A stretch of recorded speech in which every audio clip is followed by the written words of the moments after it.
नमस्कार साधकांनो, आज आपण जिवंतिका व्रत किंवा जिवतीच्या व्रताविषयी संपूर्ण माहिती जाणून घेणार आहोत। हे व्रत विशेषतः श्रावण महिन्यातील शुक्रवारी केले जाते। आई आपल्या मुलाच्या दीर्घ आयुष्यासाठी, निरोगी आरोग्यासाठी आणि सुख समृद्धीसाठी हे व्रत करते। ही परंपरा प्राचीन काळापासून चालत आलेली आहे। जिवंतिका देवी हे एक रूप आहे मातृशक्तीचे, जिच्या पूजनाने संतानाचे रक्षण होते। महाराष्ट्रात आणि काही उत्तर भारतात यांना जिवती माई, जिवाबाई आणि जिवाई माई असे म्हटले जाते।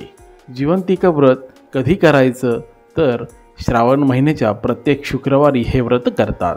काही भागात 5 शुक्रवार किंवा 7 शुक्रवार सलग हे व्रत केलं जातं। उपवास करणे, उपवास सोडताना नैवेद्य देणे ही मुख्य पद्धती आहे। जिवती देवीची पूजा करण्यासाठी लागणारे साहित्य म्हणजे काय तर जिवतीची प्रतिमा किंवा रांगोळीतील चित्र। काही लोक सुपारीवर हळदीचा टिपका देऊन सुद्धा पूजा करतात। 5 फुलं, 5 वेलदोडे, 5 सुपाऱ्या, हळद, कुंकू, अक्षता, तुर्वा आणि विड्याचं पान, व्रतकथा पुस्तक, फळं, नैवेद्य आणि पुरणाचा गोड पदार्थ।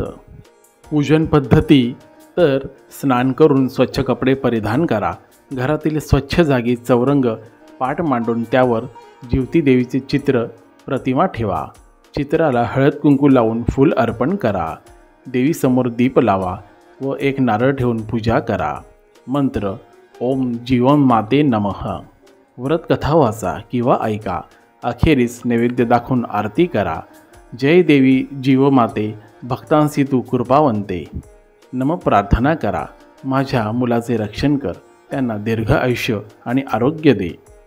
सायंकाळी आपल्या घरातील मुलांचे औक्षण करा, त्यांना गूळ आणि चणे प्रसाद म्हणून खायला द्या।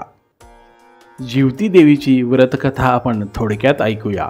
एकदा एका गावात सुमती नावाची स्त्री आपल्या 2 मुलांसह राहत होती। ती अत्यंत धार्मिक होती आणि श्रावण महिन्यातील प्रत्येक शुक्रवारी जिवंतिका देवीचे व्रत करत असे। तिच्या घरी नेहमी समाधान आणि सुखशांती असायची। शेजारी राहणाऱ्या एका स्त्रीने हे पाहून विचारलं, तू एवढं काय करतेस? सुमतीने सांगितलं की ती जिवती देवीचे व्रत करते, पण शेजारणीने उपहास केला आणि म्हणाली की ह्या गोष्टींना काही अर्थ नाही। काही काळाने त्या शेजारणीला मूल झालं, पण ते सतत आजारी पडायचं। मग तिला आपल्या चुकीची जाणीव झाली आणि तिनेही व्रत करायला सुरुवात केली। काही महिन्यातच तिचं मूल बरं झालं। तिथपासून गावात सर्व स्त्रिया जिवंतिका व्रत करू लागल्या आणि सर्वांच्या मुलांचे जीवन सुखकारक झाले। जिवंतिका देवीचे व्रत करताना आपण सात्विक आहार, संयम आणि साधना ठेवावी।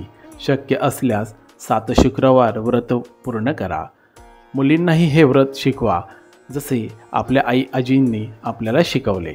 शेवटच्या शुक्रवारी उद्यापन करा। महिलांना हळद कुंकू देऊन पूरक वस्तू द्या। जिवंतिका व्रत हे केवळ परंपरा नाही, तर ती आपल्या मुलांप्रती असलेली श्रद्धा आणि माया आहे, जिच्या माध्यमातून आपण आपल्या घराच्या ऊर्जेला, आपल्या मुलांच्या आरोग्याला आणि आपल्यातल्या मातृत्वाला एक आध्यात्मिक आधार देतो। श्रोतेहो, अशा या पवित्र व्रताबद्दल अधिक माहिती आणि आध्यात्मिक कथा जाणून घेण्यासाठी आध्यात्मिक ज्ञान या यूट्यूब चॅनलला जरूर सबस्क्राईब करायला विसरू नका।